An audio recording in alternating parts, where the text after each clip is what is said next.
Nous sommes de retour en direct sur le plateau de TV Finance. Merci beaucoup si vous nous rejoignez à l'instant. Merci beaucoup pour votre fidélité. Et il est l'heure désormais de retrouver Bernard Prats d'Esclos et ses Market Movers. Bernard, bonjour. Ah, on vous entend pas Bernard. Ah si, on vous entend. Voilà, on vous entend bien. Bonjour Bernard, comment allez-vous ?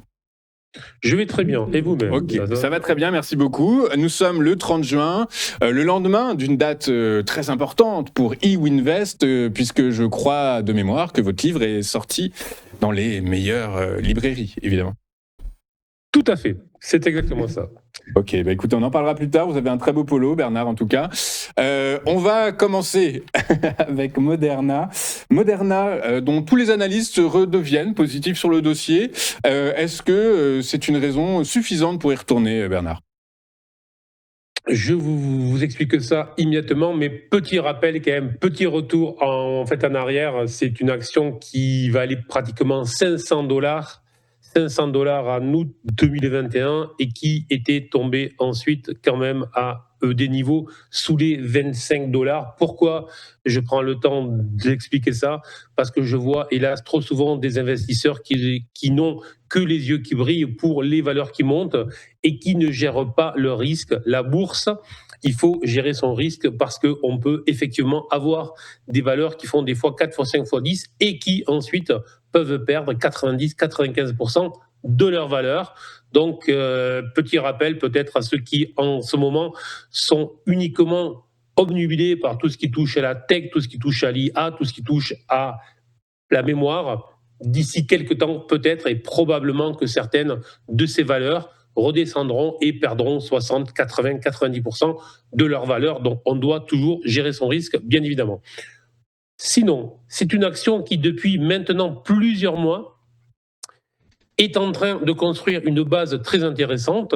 Elle a commencé en fait à construire cette base entre les 22 et les 35 et elle s'est extrait relativement brutalement de cette zone au début de l'année.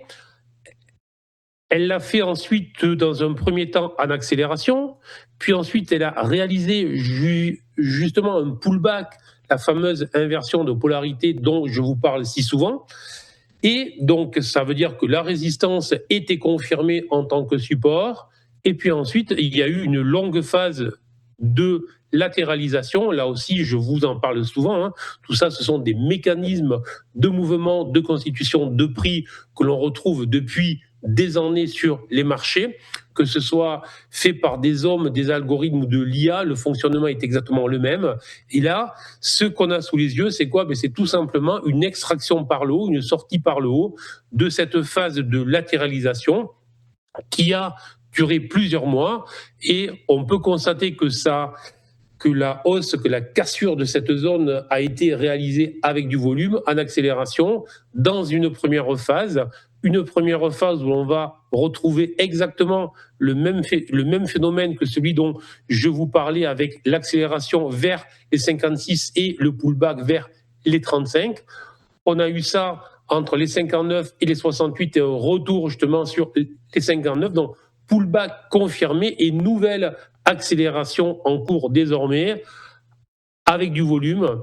Donc, tout simplement, haussier positif sur l'action. Alors, difficile de se positionner en termes d'objectifs. Alors, on a un premier objectif rapide, mais qui est très proche, je dirais autour des 75-76, qui devrait être réalisé normalement dès cette semaine. Ça fait 7-8% déjà quand même à prendre sur la semaine, c'est pas mal. Et puis, derrière, effectivement, on pourrait largement envisager un retour sur une zone comprise entre les 85 et les $90. Alors, deux niveaux d'invalidation.